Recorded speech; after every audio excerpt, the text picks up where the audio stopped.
विक्री येथील टागोरनगरमध्ये मोठ्या नाल्यात मोठ्या प्रमाणात कचऱ्याचा साठा, परिसरात दुर्गंधी.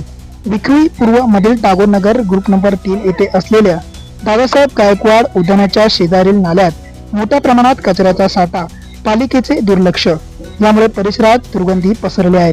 त्यामुळे नागरिक देखील आता त्रस्त झाले आहेत.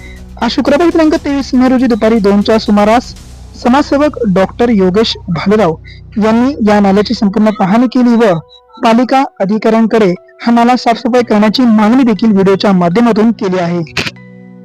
नमस्कार मित्रांनो, आपण बघू शकता मुंबई महानगरपालिकेच्या वतीनं किती जोरदार नाले साफसफाईची कामं ही चालू होताना दिसत आहे. एक असंच उदाहरण म्हणजे आपल्या विक्रोळीतील टागोरनगर परिसरातील जो दादासाहेब गायकवाड उद्यान आहे याच्या भोवतीला जे नालं आहे ते किती चांगल्या पद्धतीने स्वच्छ आहे हे आपण बघू शकतात. माझं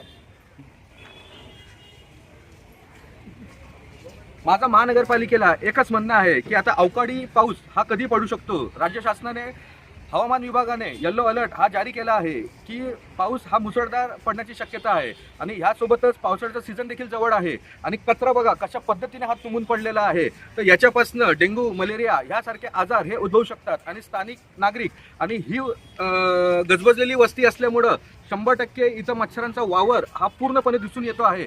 बऱ्याच लोकांना काही दिवसांमध्ये डेंग्यू, मलेरियाची सुद्धा लागण ही सुरुवात झालेली आहे. म्हणून पावसाळा हा पूर्ण सुरू व्हायच्या आधी हा कचरा महानगरपालिकेने त्वरित साफ करावा अशी मी महानगरपालिकेकडे विनंती करतो.